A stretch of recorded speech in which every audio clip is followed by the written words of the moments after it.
Hey there, ladies and gentlemen. All right, ready for some more fiveable review. Focus area tonight is the 1920s. And with that, we're going to be focusing largely on 1920s culture. Next week, our focus is going to be on the Great Depression. So, of course, 20s, that's going to be the focus area. Now, you can ask questions outside of the focus area, and especially if there are a lot of upvotes or there's something I want to answer. I mean, just about any time if somebody asks a question about Jefferson, I'm probably going to find a way to answer it because I love that guy. But so let's go ahead and start getting into the Q&A. All right. So starting with the Harlem Renaissance. All right. So Amanda, that's an excellent question. We were just talking about that a week or two ago. Now, one thing to remember is Fiveable Plus. Okay, these weekly live reviews are free, but if you want to go back and take a look at some of the other sessions, Fiveable Plus right now, I believe the rate is $25, covers all subjects. It just went up to 25 from 20, closer to the exam. Now, I'm not really qualified to comment on this, but it is going to be higher than $25. So go ahead and go to fiveable.me, check out Fiveable Plus. But I'm going to go ahead and answer this as well. The Harlem Renaissance was part of the 1920s, and this was a literary and artistic movement that focused on African American culture. The most famous contributor to the Harlem Renaissance was Langston Hughes. There were others, but if you're familiar with Langston Hughes, which you probably are from your English class, this would be somebody whose work would be helpful to put in there. But remember, I have answered this question at another session. So the Harlem Renaissance. Now, while I'm on that, let me go ahead and get into, I don't know if anybody's asked about the Great Migration, but regardless, that would be something good for us to go into in the 1920s. Okay, so I'm not going to do all of this at one time, but at the same time, some things here because the 20s were really an interesting decade for American culture. All right. Okay, my screen is now. Excellent. Okay, so I'm sharing. The 1920s were a very significant time. And so as far as that goes, ladies and gentlemen, we want to take a look at the Great Migration of African Americans from the South. Okay, so as far as that goes, let's go ahead and just pull this up here. And this is a phenomenon that's occurring between 1916 and 1930. And so what's important to note, first of all, now you might have run across the Exodusters previously. And the Exodusters were a group of African Americans that left the South and went to Kansas. All right, now Exodusters, because they're moving from slavery to somewhere else, just like the Israelites in the book of Exodus. Now, the Exodusters, though, represented a very small group that most Black Americans stayed in the South after the Civil War. And in fact, I'm reading a really interesting book on Reconstruction where the author, part of the author's thesis is that radical Republican policies were actually created in order to keep Black people in the South from going out. Because remember, you can go all the way back to the Free Soil movement, the 1840s and the 1850s. Now, the Free Soil movement was an anti-slavery movement in the sense that it opposed the spread of slavery, but at the same time, we also need to remember that part of the motivation here was to have a white West. When you look at Free Soil propaganda, you see that it's not the slaves that are the victims, it's the white farmers who have to compete with slaves. And so there was certainly a consensus that built outside the South that Black people should stay in the South. And what happens here is during World War I, people are starting to move. Now, here is the Black percentage of the population in 1900. And so you can see that most of the states of the former Confederacy. Now you've got here, you've got here Arkansas, Tennessee, North Carolina, with about 20 to 30, but all of these states here in the former Confederacy were at least 20% Black, with many of them being over a third, okay, 35% or more. And so what happens here is there are people who are leaving and they're going to northern cities, okay, so Chicago, New York, St. Louis. Jacob Lawrence has this whole migration series that's really really beautiful. And so you see where they're going here. Now, there are pull factors and push factors. Okay, so first of all, when we think about pull factors, what is pulling African Americans to leave the South? And during the war, what we're seeing here are employment opportunities. Okay, so they had the opportunities to work in the work on the railroads. Okay, now also the opportunity to work in steel mills. Let me make 2 slides out of that, and I think that's going to go a lot better in the future. Okay, so let me go. I had this animated. When you do slide work, some of these I did a long time ago, and one thing that I would counsel anybody who's making slides, don't try to do a lot of animations. Like, pretty much like, let your slides speak for themselves. Now, if you feel like it'd be fun to animate, I'm not going to argue with you, but at the same time, it's a little bit cleaner if you just kind of let each slide speak for itself. So as far as that goes, what we're looking at here are the opportunities to get good jobs, okay? Because when we think about like the Freedmen's Bureau, for example, during Reconstruction, it was like, oh, you're a former slave, let me help you find a job. Oh, well, this person needs somebody to, as a tenant farmer, excuse me, or a sharecropper. That for the first time, Black Americans are having these opportunities to work on the railroad, work on steel mills. Now, this is getting to where these are good jobs, because remember, during the Progressive era, there was legislation that actually strengthened the power of labor unions. And so this is really the heyday of American manufacturing. And so they're getting these good jobs, and also they have access to educational opportunities, which were typically not available for them at this point in the South, because the schools were not only segregated, but also in most cases, Black schools were not receiving the kind of funding that white schools were. So then push factors, okay? So when we think about push factors, also looking at this migration series, is to escape injustice. In most of these southern states, if not all, Black people could not serve on juries. So when they went to court, they were dealing with an all-white jury. That's as long as they were lucky enough to face a jury, because let's not forget that this is the same time as the lynching epidemic. So they are leaving to escape lynching as well. Remember Ida B. Wells, we mentioned her a week or two ago when we were talking about the Jim Crow era, and Ida B. Wells was a muckraker who focused on highlighting the lynching epidemic. And so what you can see here is from 1900 to 1990, you can see that the result of the Great Migration here is that the nation as a whole becomes more diverse, okay? And what you start to see here is that there are, as you know, the Black population in Michigan and New York and Ohio and New Jersey and Illinois is as high as the Black population in Tennessee and Arkansas and Texas and Florida. And so in every one of these former slave states, you see that the percentage is going down, except for Missouri, but that's because there are people coming up to East St. Louis and or actually East St. Louis in Illinois, sorry about that, but to St. Louis. And so what we see here as a result of this migration is a diffusion of the Black population. And we see that although they were leaving the South to escape injustice, a lot of these Black Americans then faced race riots.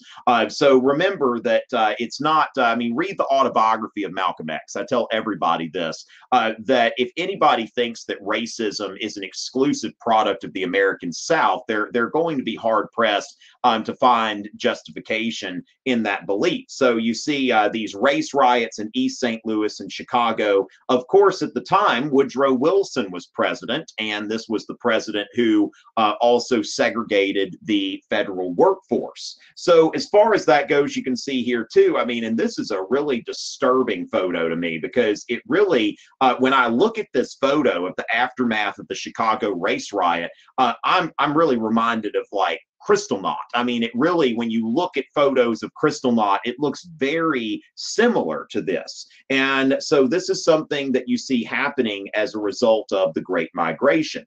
So that's something that I think is important for you to bring into the exam, is that knowledge of the Great Migration. And that's, of course, leading to the Harlem Renaissance, because you see that there is a sizable African-American community in New York City, especially in the Harlem area, as a result of the Great Migration.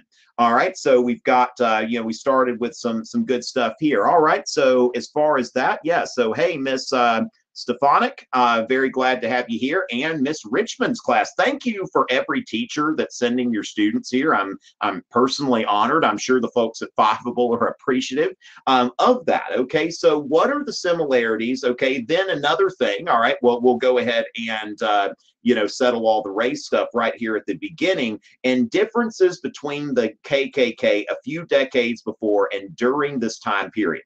Okay, so first of all, we need to understand that there are, so shout out to Mrs. Wilgus, first of all, before I go into this, all right? So with that, going from here, that the first Ku Klux Klan was organized during Reconstruction with the specific aim of using extra-legal means to intimidate people who were cooperating with the carpetbag governments, whether those be carpetbaggers, scalawags, or freedmen. And if they could intimidate freedmen from voting, then that was another thing. Now, as soon as you saw, like, as soon as the carpetbag government left a state, the Ku Klux Klan in that state kind of faded away. And so after Reconstruction, the first Ku Klux Klan basically accomplished its purpose.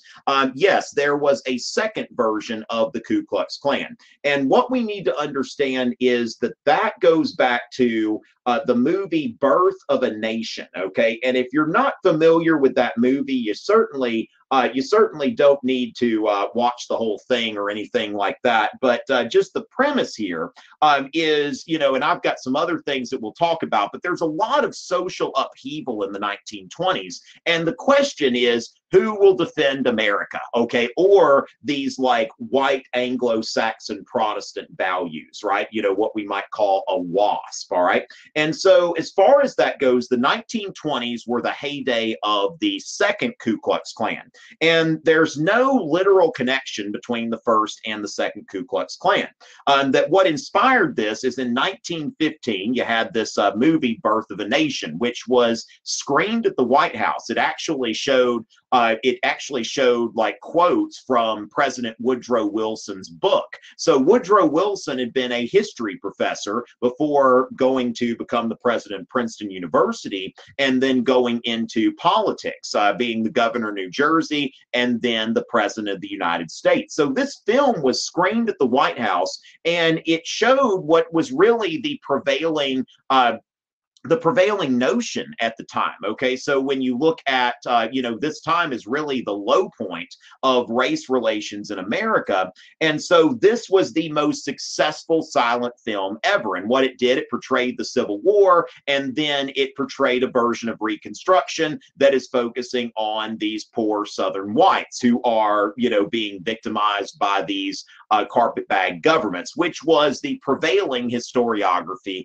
at that time. Okay, and so basically the Ku Klux Klan was treated as, in this movie, as something that was admirable. And so the second Ku Klux Klan, which in 1925 included 5 million people, and so that's quite a few. And even like President Harry Truman, which I'm not going to say that President Harry Truman was a racist. I mean, this is the guy that signed the executive order that integrated the military in 1948. But just as an example, that when Harry Truman was getting into politics in Missouri, he paid Ku Klux Klan dues, because it's not that he was an active member of the Klan, but there were places where you couldn't get elected if you were not part of the Ku Klux Klan, or you did not have their blessing. And so as far as that goes, we see here that they see themselves as the defenders of this looks like we've,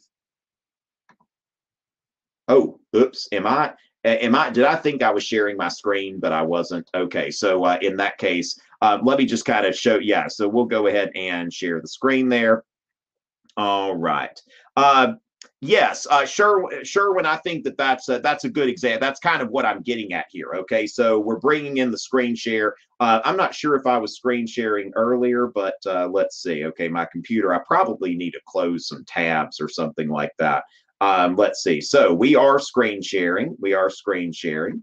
Okay, so yes, that when we look at the second Ku Klux Klan, okay, that basically the idea was, not only was there the Great Migration, but there was also a reaction against, like, Catholics and Jews who were immigrating, these new immigrants from Southern and Eastern Europe.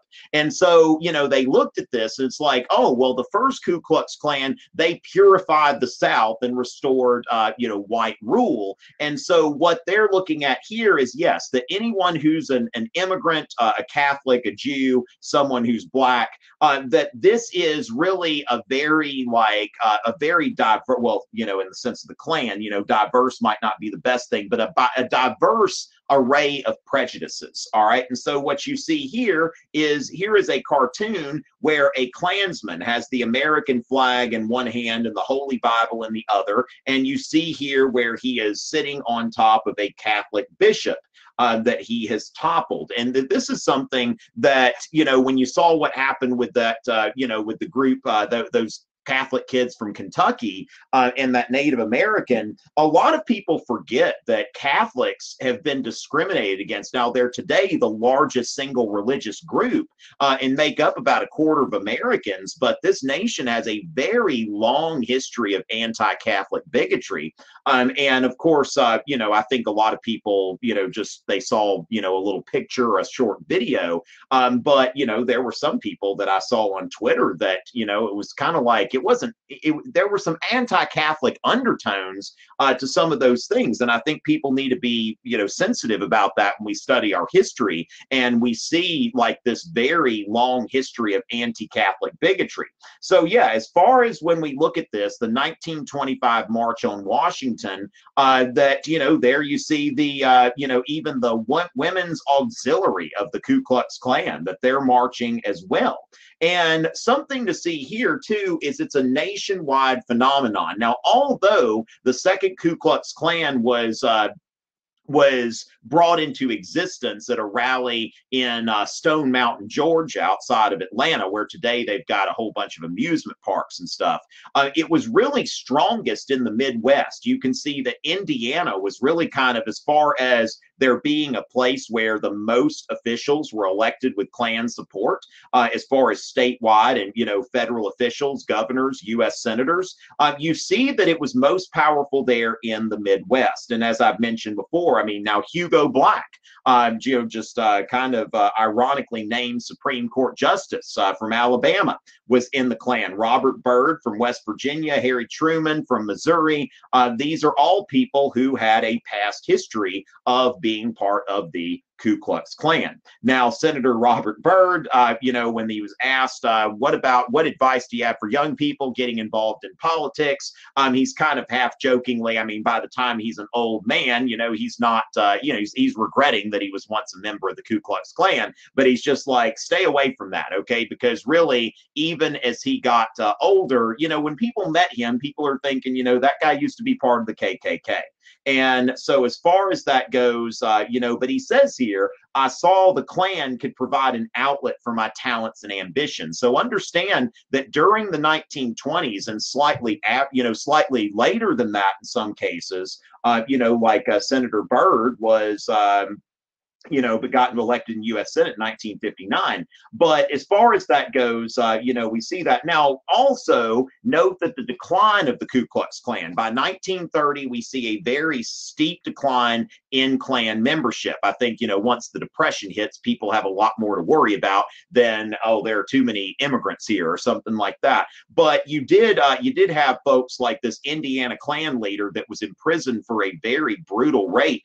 And the Klan, they they made it sound like that they're defending the honor of women, and they're defending traditional American Protestant Christian values. And then when their leaders were implicated in scandals, you know, and in this guy's case, worse than that, the Klan saw a sharp decline. But that's definitely something, you know, the 1920s were the heyday of the second Ku Klux Klan. All right, and so going with that, all right, let's see. So apply to Europe. Yeah, this is a good one. So a little bit on foreign relations in the 1920s. Okay, good question here, Kate. And glad to see you here. And so let's see here that now note that, yeah, I mean, the march of the Ku Klux Klan, like by the 1960s, the Ku Klux Klan is not like something that would really be on the radar, you know, as far as that goes. Certainly not anything like the 1920s. And so let me go into 20s foreign policy real quick. All right, so pulling that up, and let's go ahead and share the screen here because I'm going to go over just a quick review of 1920s foreign policy. And wait for it, wait for it. All right.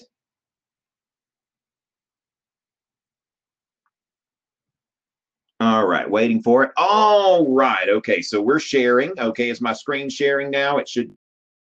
Yes, okay, looks like I'm screen sharing. Okay, excellent, excellent. All right, so a little bit going into 1920s foreign policy. All right, so let's get into this. And stay hydrated, kids.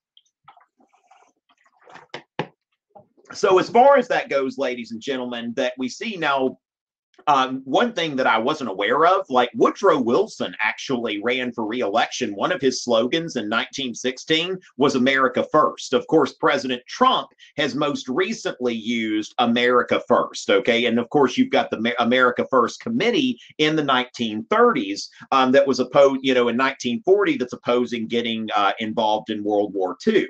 But as far as this goes, this idea of America First, okay? Now, a lot of people will confuse this with isolationism. And actually, I think even our concept outline for APUSH mentions isolationism. But at the same time, the United States didn't join the League of Nations. But in the 1920s, the United States was pretty involved on its own terms. Okay, so when Warren G. Harding is saying America First, it's not that we just think about ourselves, but we consider the interest of America first. Now, Woodrow Wilson was more of an internationalist. Woodrow Wilson's thinking about what is best for the world, and that needs to drive our foreign policy.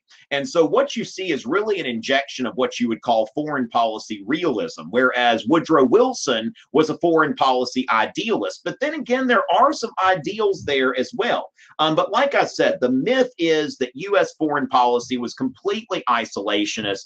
George W. Bush made a speech a few years ago talking about that. And as far as that goes, you're not really seeing that so much. The Calvin Coolidge, in his inaugural address, advocated for a more balanced approach. You know, he wants to kind of stand between the pacifist and the militarist. So when we look at this now, you remember things in threes. So when we're thinking about 1920s foreign policy, the Washington Naval Conference, the Dawes Plan, and the Kellogg-Briand Pact. And what is kind of the irony of this is while America never joined the League of Nations, that the U.S. government, the Republican-led U.S. government, is actually taking a lot of steps to implement the 14 points. And so first of all, when we think about the 14 points reduction of arms. Now, and this is not just a conference that Americans attended, that the U.S. government attended, but the U.S. government actually invited everyone to Washington.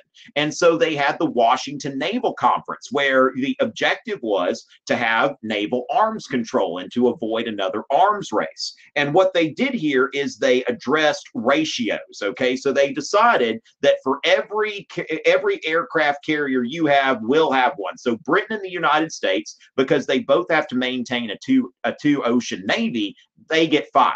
Japan, for every 5 the United States and Britain get, they get 3. Now, there was some bargaining here.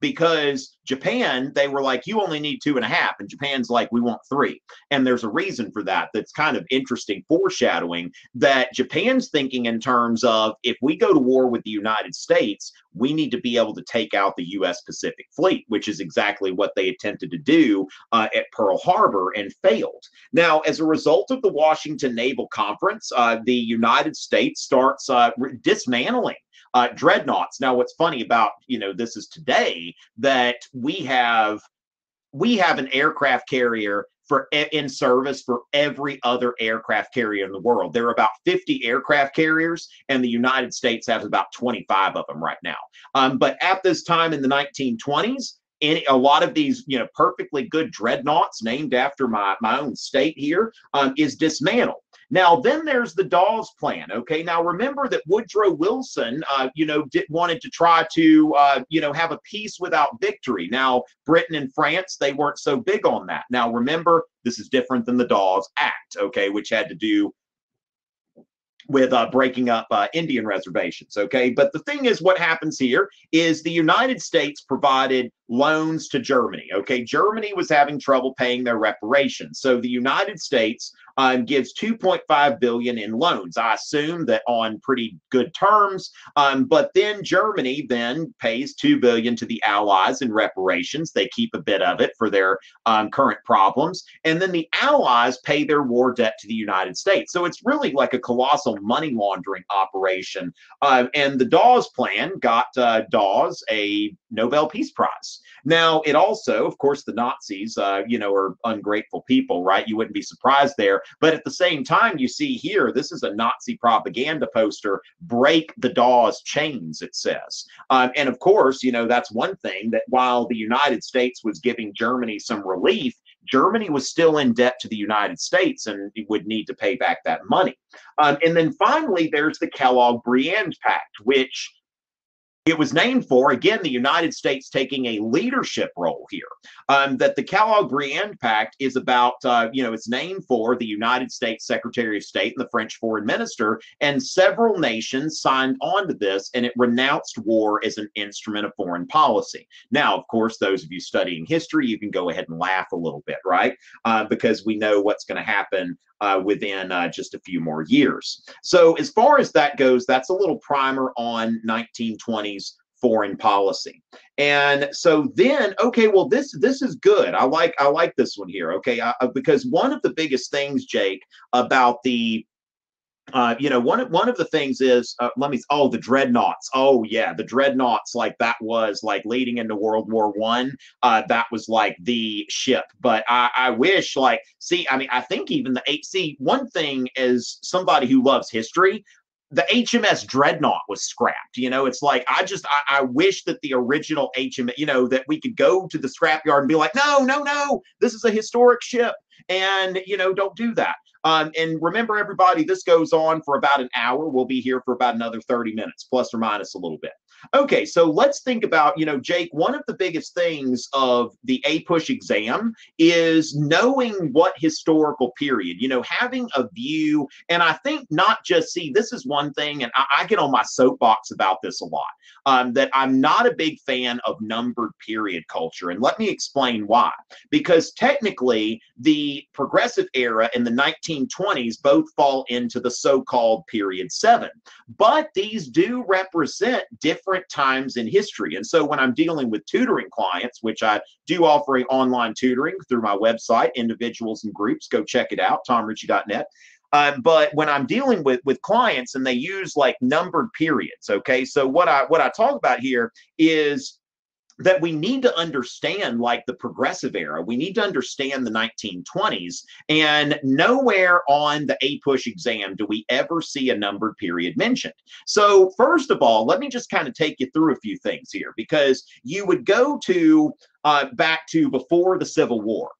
Jefferson and Jackson. Now, Jefferson and Jackson were both laissez-faire guys, that the government should largely stay out of the economy, that it should not be giving aid to banks and big business or anything like that. And the United States government, prior to the Civil War, largely had a laissez-faire attitude. Now, of course, the states, had internal improvements and economic development projects, but the federal government was largely hands-off. Now, then, after the Civil War, one of the biggest consequences of the Civil War is that the government takes on, like, basically everything that Alexander Hamilton and Henry Clay, remember Henry Clay's American system, NIP, National Bank, Internal Improvements and Protective Tariff, which was basically a continuation of what Hamilton wanted. And so what you see in the Gilded Age is, that there's not a national bank, but you do have a program of internal improvements that, the Transcontinental Railroad was a major internal improvement that was funded with subsidies by from the U.S. government, now given directly to a corporation. Now, the U.S. government during the Gilded Age, the mentality was that we need to help business, okay? Now, get rid of this myth in your head, okay? Because there's this myth that a lot of people have about the Gilded Age, that the government was laissez-faire. Laissez-faire means hands off. Laissez-faire doesn't mean that the government is always going to take the side of business, okay? So when the Pullman strike happened, or when the Great Railroad strike happened, the federal government wasn't like laissez-faire, hands off. The government sent troops to take the side of big business over the strikers. And so the Transcontinental Railroad, with the government giving subsidies directly to corporations, a lot of which were corrupt. Look at the credit mobilier scandal.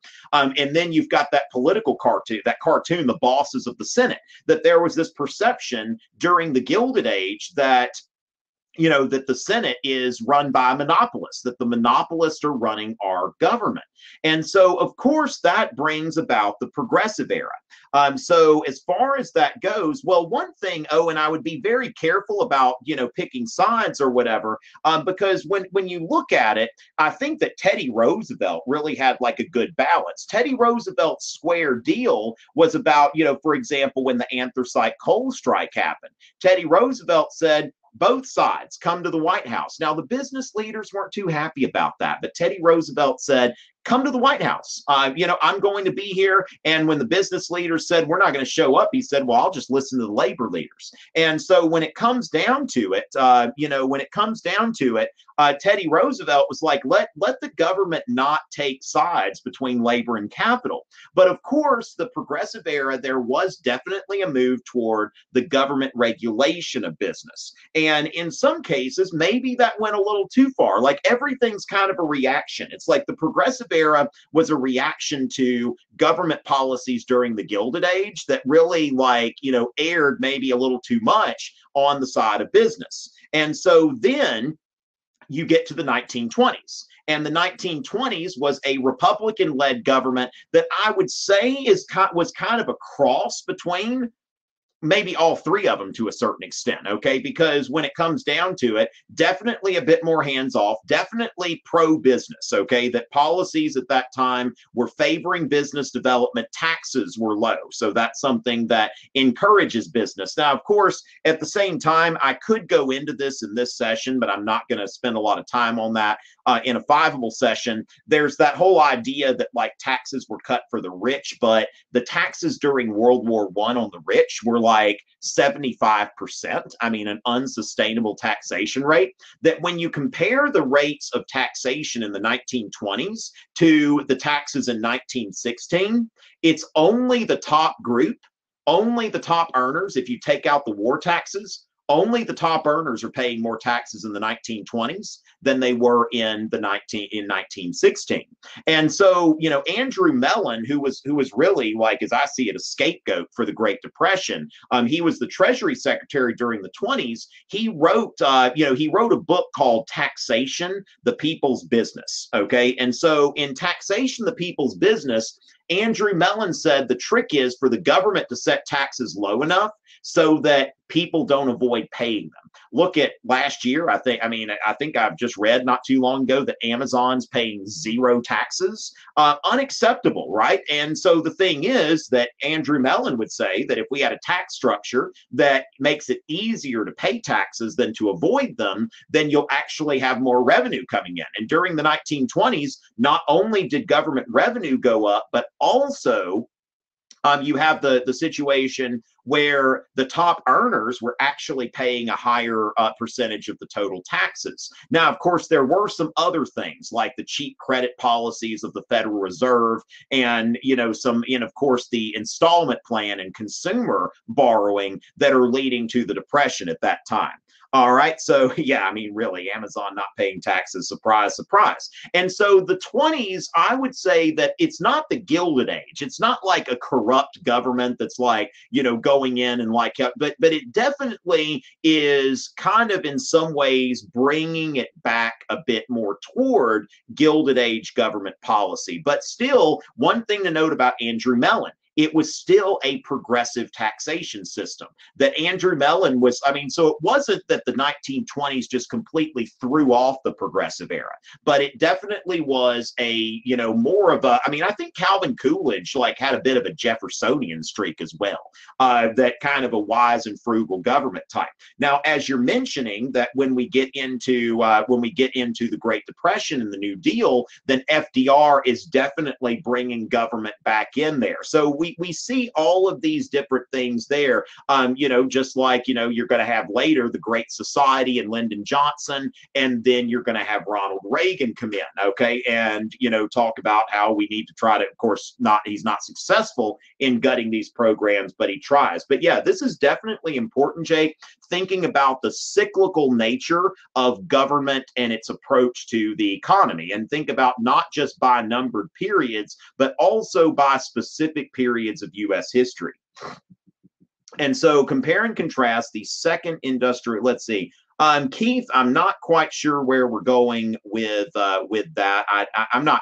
Now, ladies and gentlemen, there are some questions. I'm just going to have to tell you that there are some questions that appear to me that they are, basically like you got a question for homework and you're asking me to answer that. And without any additional context, I really can't do that. Let me just be clear that no matter how many upvotes, like if I get that kind of vibe from a question, I'm probably not going to answer it here. Okay, that I'm more concerned about answering questions that are helping everybody prepare for the exam rather than helping a small group of people with their homework. Okay, so like Jake's question, for example, this was like something that it was right over the plate. I can hit it. Okay, and so as far as that goes, let's see. Okay, and the lead up to the Great Depression. Okay, now one thing that I would say here, remember that laissez-faire. Okay, so Rebecca, in response to your question, how did the policy of laissez-faire play a role in the lead up to the Great Depression? That laissez-faire is really it's a specific kind of thing that we're looking at, and it has to be hands off. Okay, now during the progressive era, you've got the Federal Reserve, okay, which the Federal Reserve was created in order to regulate interest rates and in order to regulate the money supply. And so what happened here, now, of course, there are all kinds of explanations for the Depression, but one of the explanations, now it's not just the Federal Reserve, that in the 1920s, you had all of these new appliances coming out, that all of these, waffle irons, washing machines, a stove, like a, coffee maker, just a vacuum cleaner, that this is where if you lived in a city, you were getting your house wired for electricity. Now, what you've got to understand is that when we buy houses today, it's already wired for electricity. But at that time, I've got a house that didn't have electricity and I pay an electrician to come wire it. And so then I pay him on the installment plan. Now, the Federal Reserve for most of the 1920s adopted a cheap credit policy where interest rates were kept low and artificially low. Now, when interest rates are kept low, we see borrow, borrow, borrow. Okay. And so, yeah, I mean, what you're saying, Owen, making commodities necessities, that what happens here is, you know, you're keeping up with the Joneses. It's like, I got my house wired for electricity. Now I've got this vacuum cleaner. I've got this waffle iron. I've got this clothes iron. I've got all of these things. And every time you buy one of these things, you're getting it on the installment plan. And let's not forget the automobile. So all of these new things are coming along. It's kind of like, I mean, imagine how much simpler our bills would be if we didn't have like internet, cell phones, like stuff like that, that there's stuff that we're paying for today that 20 years ago people weren't paying for. And so we've got additional expenses. And so as far as that goes, it's not so much that we would say laissez-faire as we would say that there are, you know, that basically this borrowing culture, this culture of consumer borrowing was actually being assisted by the Federal Reserve. And then all of a sudden it was like, you know, the Federal Reserve's like, okay, we got to course correct real quick. And all of a sudden interest rates start going up and all of these people have borrowed stuff. Now, another thing is that when you see people like going into the stock market, okay, speculation, that what you're seeing here in the stock market is the stocks are all going up because the economy is booming. And then what happens? People are like, hey, I can't go wrong. I'm going to, you know, I'm going to go buy stock. I don't care what. And since the stock market's doing so well, I go to my broker and I buy on the margin. Okay. Now, on the margin means that I'm going to tell my broker that I've got $1,000 cash and I'm going to borrow $9,000. And then in a few months, I'm going to sell this off and I'm going to pay my loan back and I'm going to make this. And you're basically playing the stock market like it's a game of poker or something, rather than carefully investing in companies that you have faith in. Okay. And so with that sort of thing, what you're finding here now, Joe Kennedy, the father of President JFK, Joe Kennedy said that he took, now, which is funny because, like, do we really believe this? Like, how is it that Joe Kennedy just kind of magically knew when to take his money out of the stock market? But the story he told was he got a stock tip from a shoeshine boy. And he was like, you know, if the shoeshine boy is giving stock tips, maybe I need to get out of the stock market. But yeah, Joe Kennedy just happened to know when it was time to get out of the stock market. And so what happened was all of a sudden crash, okay? And so the stock market crashes and everybody who has, you know, everybody who has bought on the margin is suddenly in debt and they owe all of this money. They thought they couldn't go wrong. Now, another thing here, it looks like APUSH Rocks has brought us into overproduction. Okay, so that's another thing that's going on, that there's, you know, there's a lot of industrial production, but then what happens is once everybody's got their waffle iron and their clothes iron and their vacuum cleaner and all of that kind of stuff, you know, they've got them already. So it's really, these things happen. Okay, these things happen that when there's a lot of technological advancement like that, it's going to create some instability, and this just kind of all. I mean, people have different explanations. I mean, I don't think that outside of the Federal Reserve, I think that it was really like a, you know, a spending problem and a production problem. I think the private sector was, you know, a lot more responsible for the Great Depression than like decisions by the government. That's the way that I'm looking at it. Yeah, nowhere else to grow. I mean, there's a certain point when you look at classical economics, it's like, look, that the economy has, there's the economic cycle, that there is a certain amount of boom and bust. And if you totally get rid of the cycle of boom and bust, you're going to eliminate economic growth. But in this case, there was this huge boom followed by and then, as we'll talk about next week, Herbert Hoover, in my view, I mean, Herbert Hoover really dropped the ball in responding to the Great Depression. I'm not of the belief that it really had to happen like that, that it was a lot. Now, that we'll talk about that more next week, but I think that Herbert Hoover's responses to the economic downturn were largely to blame for the problems being exacerbated. No, I'm not trying to share my screen right now, so thank you. All right, so going into that, let's see. Yeah, let me make sure to get it. Yeah, but the Foundation on Economics Education, I've seen their stuff before, and I like it. Okay, so going into that, ladies and gentlemen, let's see what we've got here. Okay, what were the most? Okay, so yeah, let's definitely talk about immigration. Okay, so going into immigration in the 1920s, and I am going to share my screen for this because I've got some slides to show you. So let's go ahead and share that. It's going to take just a second. Going to take just a second. And all right, it says that we are sharing. Okay, at least it's saying that. Let's see what's going on here. Is it sharing? Okay, looks like we are sharing. Okay, so going back into this, ladies and gentlemen, now the progressive era, it was a time of, you had from 1890 to 1920, a very large, a very large wave of immigration.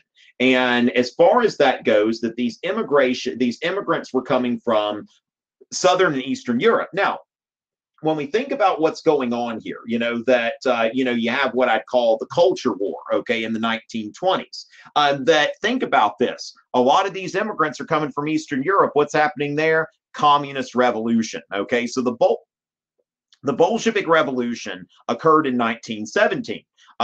Near the end of World War I. And what happens here, it's like communism, possibly you. And so what's going on here is that that Americans start to be a bit afraid of what's going on. And we can see, anytime there is, and that's just a fact of history, okay, that when you look at any society that's experienced a large wave of immigration, like a large and sudden wave of immigration, there is a nativist reaction.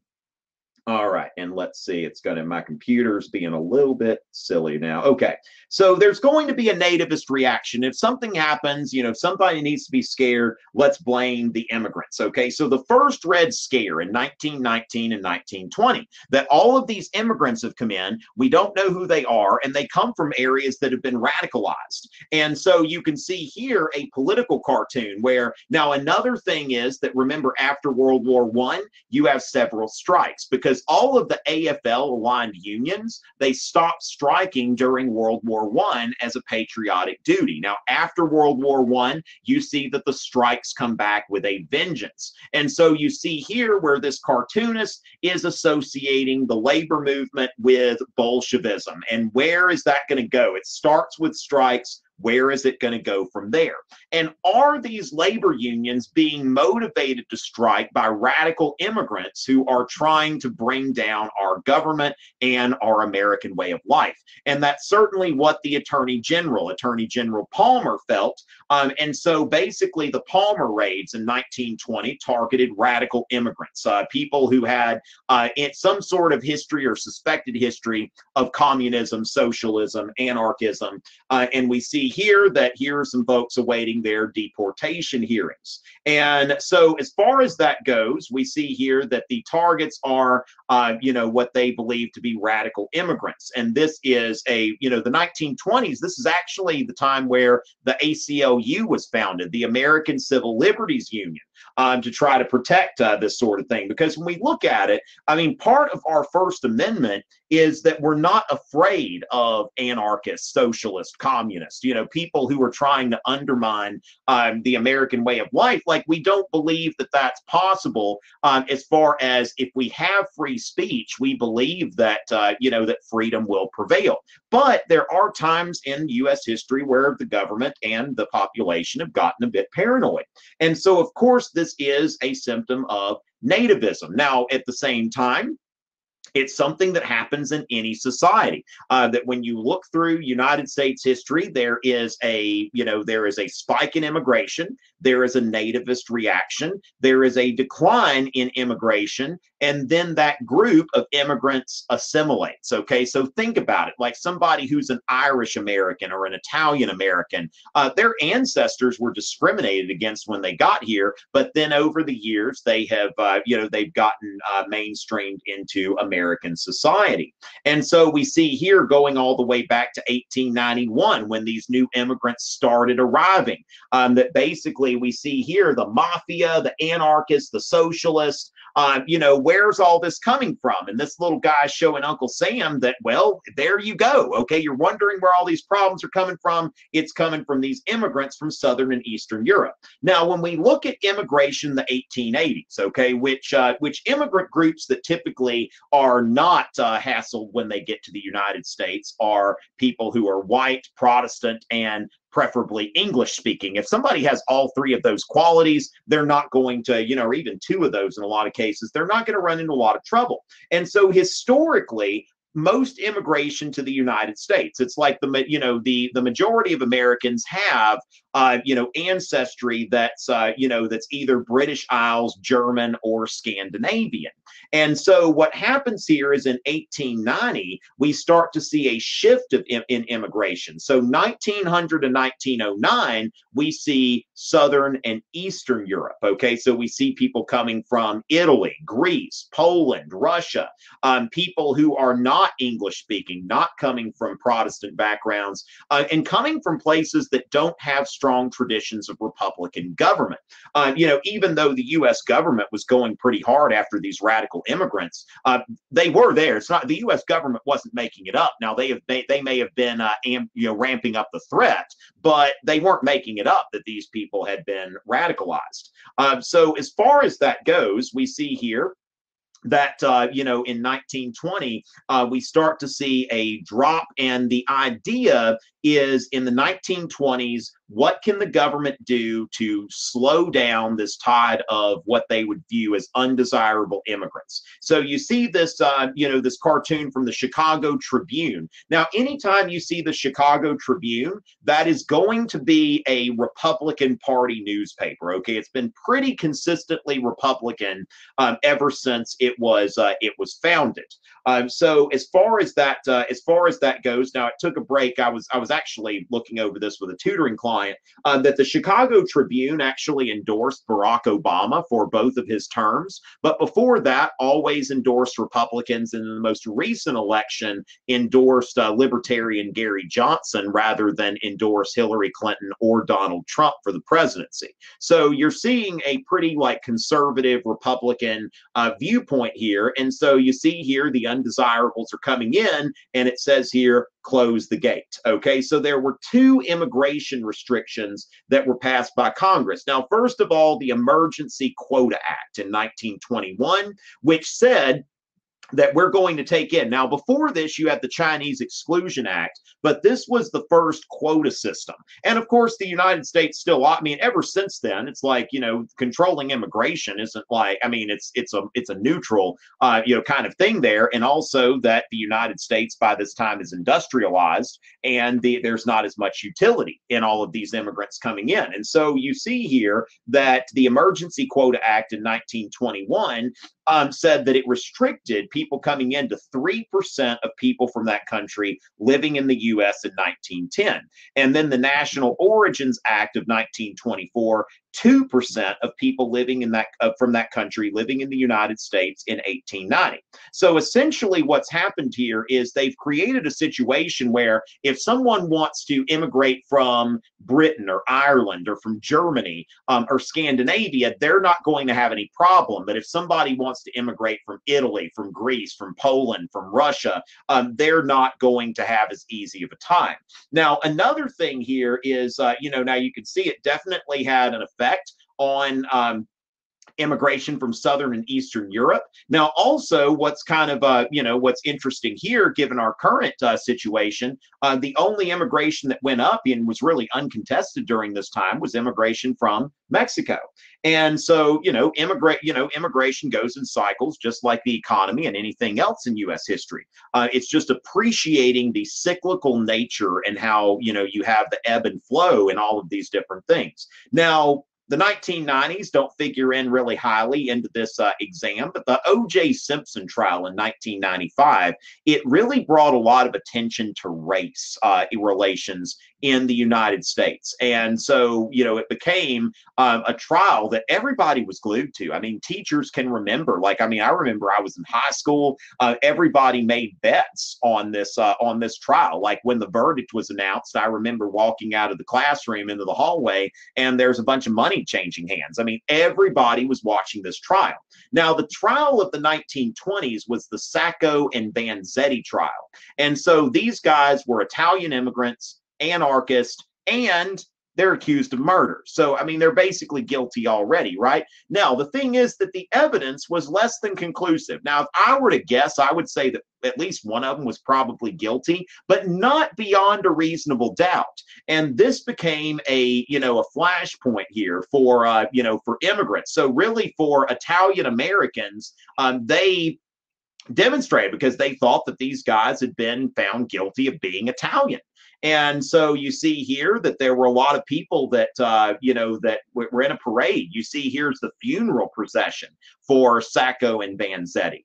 And so, you see that all of these Italian Americans came out to show their support. And of course, this is one thing to note here for people who wonder where Columbus Day comes from.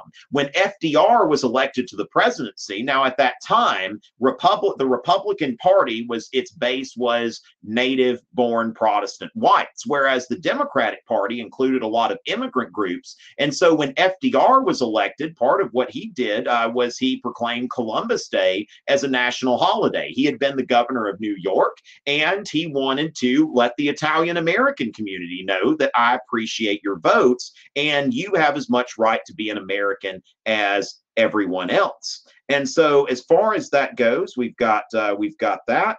And let's see. So thing I'll note here, Kate, Calvin Coolidge's presidency. Okay, now one thing that's kind of interesting about Coolidge, this is one of the things in AP government, they call it credit claiming, that it's basically when the economy's bad, it's the president's fault. But when the economy's good, the president claims credit for it. And they talked about, like, when Coolidge, who had taken office when Warren G. Harding died, the economy was doing real well. And when Coolidge was running for president, the slogan was "Keep cool with Coolidge." They had, like, there's actually one I saw with like a fan, a plug-in electric fan, of course, the new technology, but it's just like keep cool, all right, because everybody is doing well and let's keep it cool.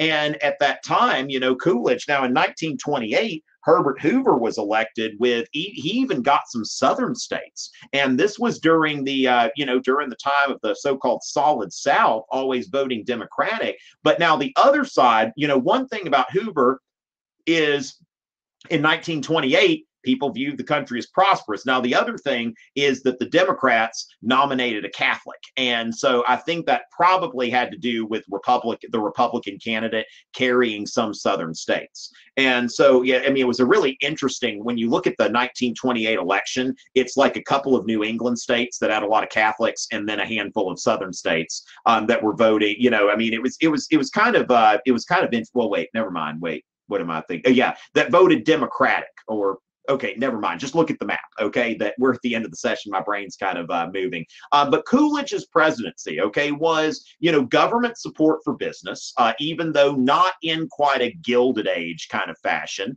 and typically prosperous. Now, remember that it wasn't such a good decade, kind of like the Gilded Age, to be a farmer or a member of a labor union. But if you were, middle class, and of course the middle class was expanding at this time, this was a good time. This was a pretty good time, of course, until it wasn't, like the Great Depression.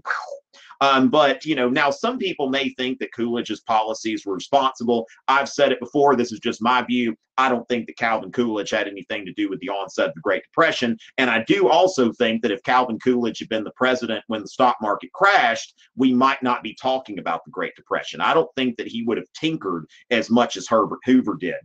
So as far as that goes, just a brief summary. And of course, the foreign policy that I talked about earlier, that was about the United States taking a leadership role in the world, but on its own terms, not as part of the League of Nations. All right. So with that, ladies and gentlemen, we've had a good session. Next week we're going to be focusing on the Great Depression. So thank you all very much for joining us tonight.